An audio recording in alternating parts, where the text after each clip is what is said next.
Yo, BJ GADDOUR with the BJ GADDOUR podcast. I'm the former fitness director for the Men's Health brand. We have a bunch of awesome fitness content here on YouTube, follow-along workouts, how-to videos, variation videos, and also podcasts. I just did a 3-hour podcast with my good buddy Jeremy Scott of the Jeremy Scott Fitness Podcast.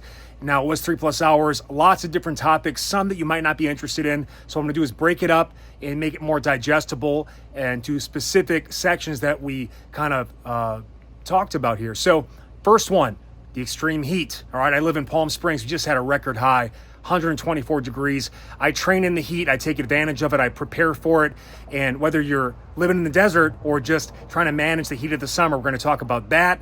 We're also going to talk about weight vest training, rucking, and a variety of other cool, summer training ideas that might benefit you guys. Stay tuned for a bunch of other topics covered over the course of this 3-hour marathon. I might eventually post the whole episode standalone as well, but just wanted to jump into that. Jeremy also lives in the desert in Scottsdale, Arizona, so he knows about the heat.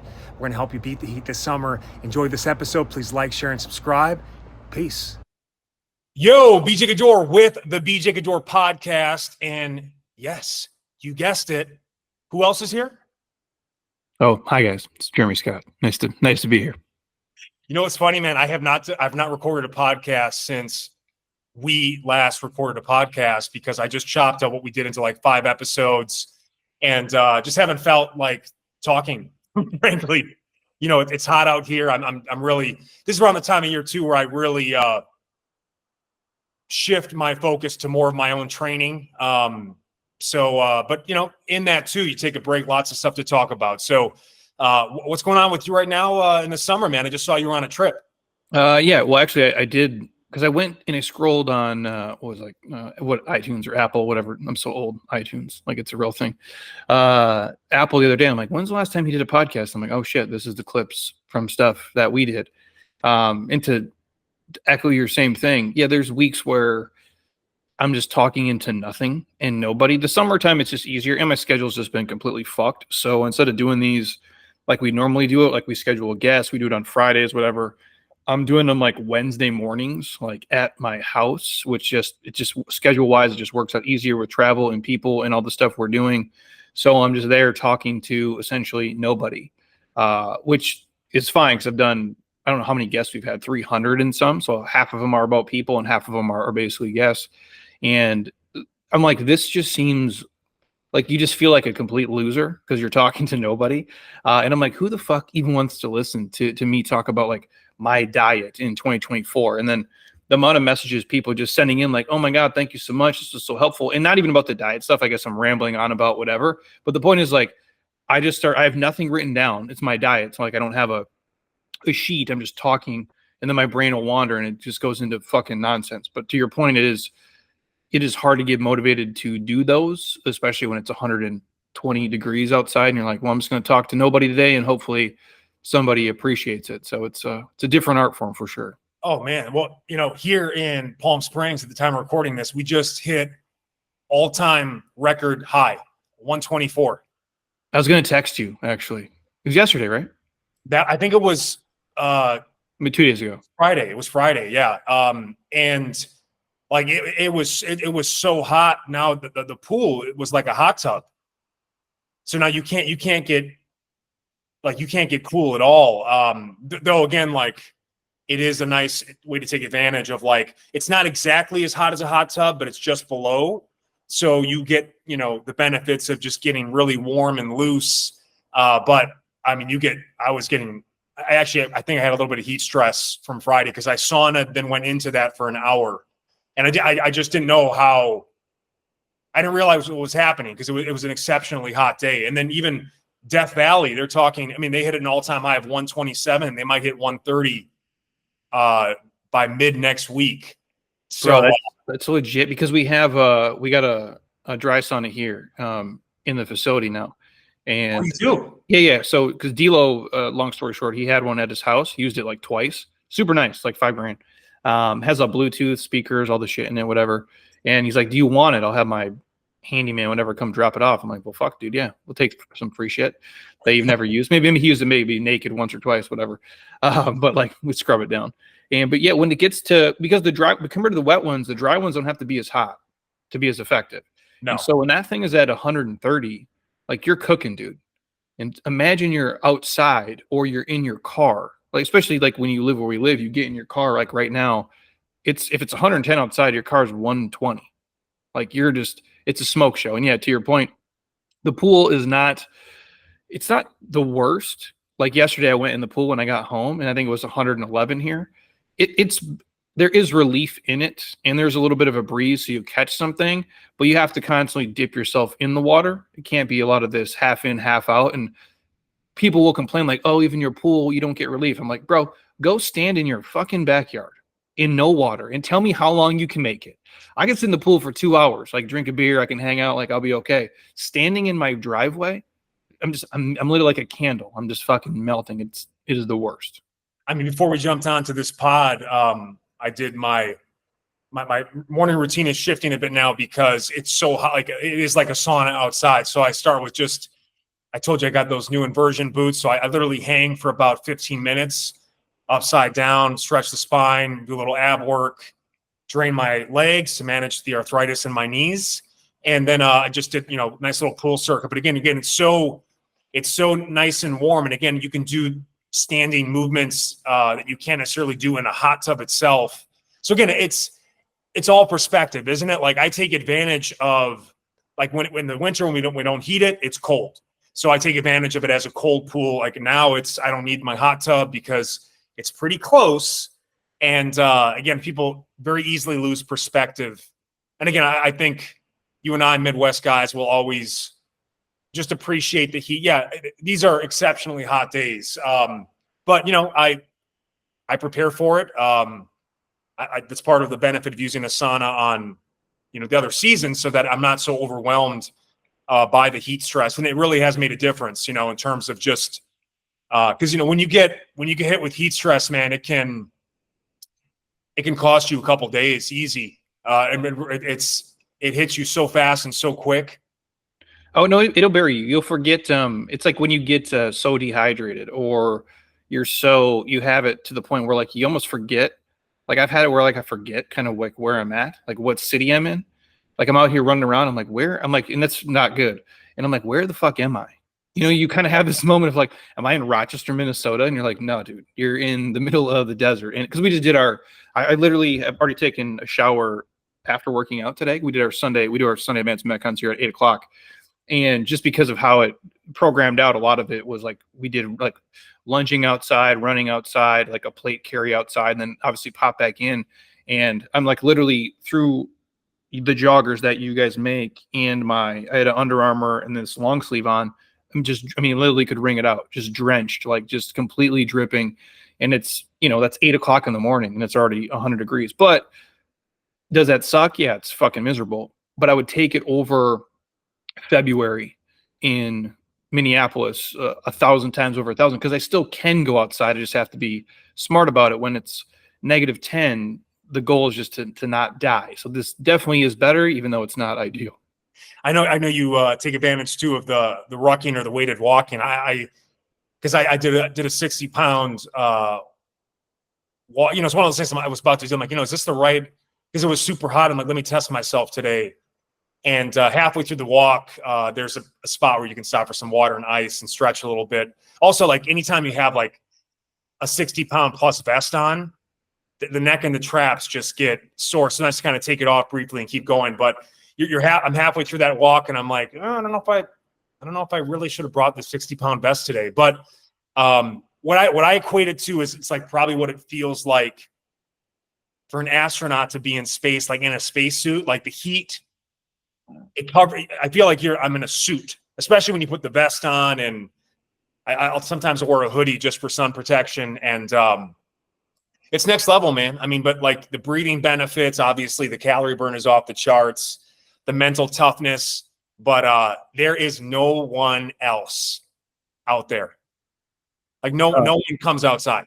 It shocks me. No, here you see people early. And then if we ever see anybody like early in the morning, I'm talking like sun comes up here like by 5 now ish, pretty much. And so I'll see people like when I'm driving to work at 4 or whatever, like they're walking by the lake, or even like we live on the canal, there'll be people walking. But if we see someone later in the day, it's like you're a psychopath. Like I was driving. What day was the first day? Was like really hot here. And by the way, 60 pounds on the ruck, dude, is heavy. Oh yeah. I'll talk about this later. Like I'm doing a lot of training with it on actually for various movements, but inside, just because like it will wear you down within 30, 45 minutes. Like that thing will weigh on you. So when I do the super hot shit outside, I typically do the plate carrier, and I do maybe like 20, 30 pounds because it's way more doable than that. But the other day I was, what was like 4, maybe it was like 4 o'clock, 4:30. It was like 100, I think it was 110, 109. And I'm driving to this grocery store that I typically never stop at. Heather texts me, hey, can you pick this stuff up? And I'm just driving, and I just noticed this dude is walking down the sidewalk, Scottsdale Road, with what appears to be like a 50+ pound dumbbell. Is legitimate in size, so I imagine it's 50 to 60 pounds, which is not super light. He has just shorts, no shirt on, and he's just walking. And there's not a fucking gym, dude, within, I don't think, a half a mile of where he's at. The closest one I could even think of. Not a CrossFit box, not anything. This dude is just walking down the street, 4 o'clock on like a Friday afternoon with a heavy ass dumbbell. And I'm like, respect to you, dude, because you want it so much more than I do today. Because that is something like I am not like prepared to do right now. It's funny too, because you talk about because when I put on a 60-pound vest, because I'm like 200, 205 now, it's basically like it was basically what I weighed in college playing football, like 265, 275. So it's just funny because like when I feel that, I'm like, God, I used to walk around like this on the regular. Like this is my body weight. It's crazy, like 20 years ago. And I was talking to my wife too, like most of my life up until this point, I've tried to like keep my body weight below a certain amount, but now I'm at the stage like over 40. It's like, I can't allow myself to go under 200 pounds. Like you talk about like shifting goals, bro. Like I know you're probably in the same boat because, you start to realize, wow, like just even 5 pounds less makes such a difference on your joints, your energy level. And you start to just feel what it's like the first hour of the day when you wake up over 40. Yeah, it's with the vest too. Like I will put the 60 on, and I've been doing a lot of the upper body stuff that we do with and like lower rep ranges. Dips still relatively high, push-ups at a deficit, so relatively high with the vest on. Pull-ups typically I'll go like sets of 5 with the 60, and more so because pull-ups were just kind of my thing always forever, except now because my fucking like elbow will hurt, so now I have to be like, can't be a dumbass with that. But a lot of my lower body stuff, like the elevated squats, just with the vest on, with the 60 alone, for higher volume stuff, split squats with that on. And so the hand loading doesn't have to be as much. The calf raises, just walking with it, like those things alone, the vest just does make it easier to do your normal workouts. So instead of grabbing, insane dumbbells to do split squats, if you're wearing a 60-pound vest and you grab yourself like some 25s, like the breathing alone is just, you're getting just fucking smoked by it. So I will say it is super beneficial for those things, but 60 does get heavy in a hurry. There's some great points there. One, obviously the heavier the vest is, and especially that 60, it does close down the chest wall. So like it makes it it's like resisted breathing. It's very difficult to breathe with it on. So I try to barely like cinch it, because it does, like when you start to huff, dude, like the breathing is not very easy. No, that's why like on the walk in particular, like I usually box breath walk, but I couldn't in the heat and combine with the vest because I just couldn't get enough air in and out early on. It opens up, right? But the other point you mentioned too, and this is just like when I was, when you're younger, you're newer to stuff, you just don't get it. You think like loads have to be so specific and that type of thing. But like all you really need is light and heavy options. Like if you have a lighter and a heavier option, you get like 80-90% of the benefits of most strength training. Now, a light, medium, heavy is great. But like, do you need 5 pounds or 100 pounds in 5 pound increments? No, you don't. I mean, it's nice to have it, but just like you said, when you put on a vest, you can get a lot of good low rep strength sets in, and obviously get the contrast effect when you take it off. Like you really do feel the neurological, like you do a couple sets of weighted pull-ups and dips and you take them off, and your body weight reps, you just feel like you're flying. And beyond the fact that the way I look at it too is if you're so like part of how I've approached it too recently, like I want to look like I have the muscle of someone who's 225, but I want to be 20 pounds less for a variety of reasons. So just wearing 225 pounds or a 20-pound vest in the case, in most calisthenics, it gives you kind of like what you might not get is, I think the only thing you possibly lose is maybe bone density. Like your bones may not be as thick as if you had like hundreds of pounds on your back. Though again, who knows? But that's kind of a mindset now. Is like I want to look like I'm 225, but I don't want to weigh 225. I want to be light in real life. So I just think it's a really smart way to train it. It's a way to just simplify it. You don't need to panic about exact weights or loads. And I know I've always been a fan of just relative strength. It's so easy, and it just makes it very accessible. Well, and for that stuff too, like what am I losing if it's not, whatever the number is? Like at some point there's diminishing returns of everything, in the gym and outside the gym.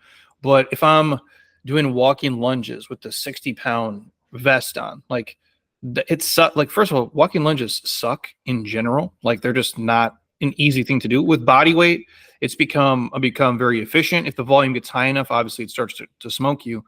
But why do I have to grab, a 50-pound dumbbell in each hand and do walking lunges and just suffer through not only the muscle damage it's causing, which I'm okay with. I go, but like every time I step, like my right knee is just like, it's like a tight is the word I use is tight.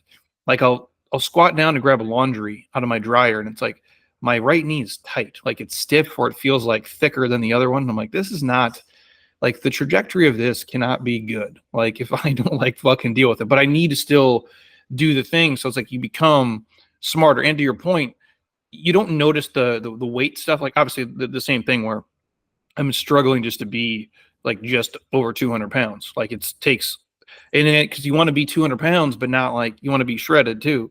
So it's like, well, fuck, I'm old. So I still want to be this, but I don't want to be like 210 of like sloppy shit, and sloppy to me is probably different than what other people think of it, but that's the standard that I've set for myself for whatever fucking weird mental reason I have that. So you kind of go back and forth between like, well, how heavy, do I have to load, versus, what's really required. And I wouldn't notice a lot of it until like we do the days like today where it's like I'm running around the building. And the days where I used to be, let's say 215 or something, or even like 220, like probably like my heaviest, like I am much quicker at just over 200 pounds than I was at 220. Now, compared to playing college sports, I'd probably soaking wet $175. I'm a shell of a person that I used to be. So like there's probably a sweet spot there of like, if I weighed like 180, I probably would be like optimal. I go, but I would look significantly different. And there would be a lot of strength loss that happens with that much weight loss at that point. So it really is a weird space where it's like I used to just, hey, I just want to be jacked and big.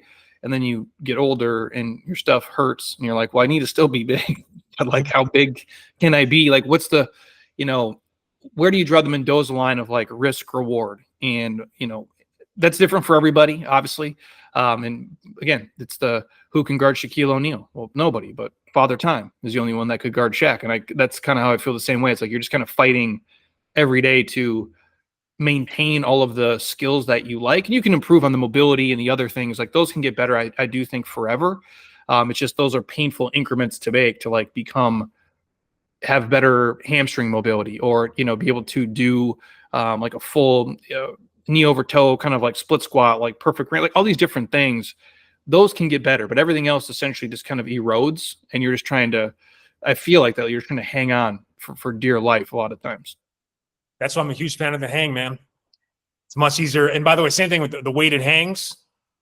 If people are short on time, that's the thing. Like for people that get really good at it, they can hang for 2+ minutes. You don't have the time to hang that long in terms of like mixing in throughout the day, pop the vest on, and, make a 30-second hang count, right? So there's all of that. And again, the 200-pound mark to me, just a self-defense thing. It's arbitrary, yeah, but I got to be able to defend my family in the coming apocalypse. And just because again, the advantages are, again, we both have different starting points, middle points, and ending points, obviously. But if we're around the same weight, same height, I can say that there's just a lot more, much less stiffness. So there's a much smoother movement skills that I can demonstrate now at this age, which is great. Like, that's usually not the case as someone gets older. You tend to get stiffer and more locked down. I'm the opposite. I'm smoother, and there's just a good speed, and you can last longer. But there's also just like having been a lineman, if you're 275, I don't care how strong your opponent is at 200 pounds. I mean, that you just can't make up that weight advantage in a toe-to-toe, like grappling, just leaning on, and like you lean up against a 275 guy, like you're going to be exhausted in a minute, and then just fall on top of you, bro. So that's why, like, 200 pounds, like I could still find a way to, I could lean on someone 275 enough, move around them, and then just try to use some distance and just take them out with some. What are we even talking? Man, it's life. These are important life things. Security plan. Yeah, I want to be just dense enough so I just don't get just rocked anywhere I go all the time. I feel safer in my 200-pound like security blanket, essentially, is what you're saying. Yeah, like when I was 275, I didn't even have to bend my knees. You know what I mean? Like, I knew when I was standing, I wasn't going to move. Now, if like someone comes close, like I've always had this, if you walk by like edges or hiking, I don't know why it's like a crazy fear that someone's just going to push me off. Like I legitimately will drop my center of gravity walking by someone, because there's some freaks out there. Staggered stance. Yeah, you're right there. Yeah. Bracing. Yeah, I get it. Or someone like on social media that is like, they finally found me and they want to just end my life. But yeah, one thing I'll suggest to people training in the heat, real simple, man, just freeze a couple bottles of water or Propels or Gatorades and palm cooling. It really does make a difference. Just, right after you exercise, or even like between sets, just holding it in the hands can really help you stay in the game. Now, I've seen, I'm like, I think one of the things, this is the first time I saw that Huberman guy, and he was talking about this revolutionary palm cooling device that's like thousands of dollars, that apparently allowed someone to do 300 more reps of like bodyweight movements than the control group, which sounds like absolute bullshit. Because again, like these things never really, like, you're not going to get incredible in workout performance benefits. What it really does is just, it helps prevent overheating, kind of lower the body temperature enough by just cooling the blood. But again, it's just like the classic thing of like, let me take something so simple, let me charge thousands of dollars for it and make ridiculous claims, like all these biohackers do. You could just freeze a couple bottles of water. And it is actually, I think it's a little bit more beneficial for them to be slightly thawed so that the outside is liquid. It actually helps you cool. Like if it's just straight ice, it won't be as beneficial as having cold water around the ice in the middle in terms of how rapidly it can cool you. Something about a specific temperature. You guys can Google that and look it up. But again, it's a simple thing you can do between sets, post-workout, just to kind of pull your body down and just jumpstart the recovery process. And start small, everybody. That's why they have signs here. They close the hiking trails here now because people will try to go hike like right now.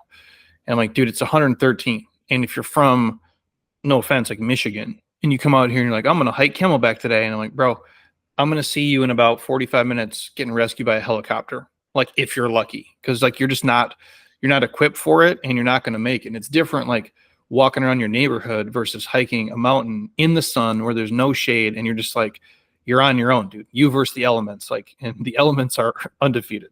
No, man, the desert is undefeated in the summer. Like just now, this past month, Hajj or pilgrimage for Muslims going to Mecca.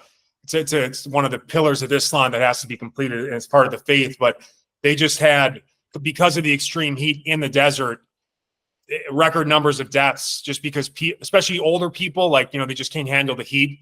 And a lot of those people, they live there, or they live in, so man, just the desert is undefeated in the summer. I think a good rule of thumb, if it's over 100 and you're not, especially like if you're not used to it, if it's over 100, you got to keep it 20 minutes or less of exposure before breaking into something, cool, dark environment, hydrating. Because I'll put a limit on myself now as I train for year round, live in it. I've become very heat adapted. My body is really good at cooling itself. An hour is where I'll top at. Now, if it's 120, I probably put a limit of 20 to 30 minutes tops. Again, you don't want to get to the point where it hits you. Just like when you train, like you don't want to empty the tank. You want to leave a little bit left just in case. So you're in the pool pushing it, and you gassed out. Now you're in the middle of the pool. How are you going to get out of the pool? You want to exit the pool before you get gassed out. So just, again, it's nice to have some, and then I'd also recommend a day off in between. It's like resistance training in terms of the stress. Like a hard heat workout can set you back a day or two, especially if you're not adapted to it. So if you're going to do a 1 day in the heat, make sure you have 1 day more indoors, cool environment. Otherwise, like within a week, you're gonna absolutely get heat exhaustion. And when you're out there, just the last thing, and we'll go off the heat breakdown for everybody. But like Heather was just at the track. There's a super nice high school track that's out here, sprinting this morning. Just sent me a picture. She's like, "Oh, I'm so glad I got here and got this done. No one else was here." I'm like, obviously, like when you're out there, and if you're the only person out there, like, and you don't do this regularly, like there's probably a reason that there's no other humans around. Like, and if there's not, like, that's when it's like, I err on the side of caution, be like, yeah, man, I don't want to die out here by myself exercising. Absolutely, man. Those are good rules of thumb.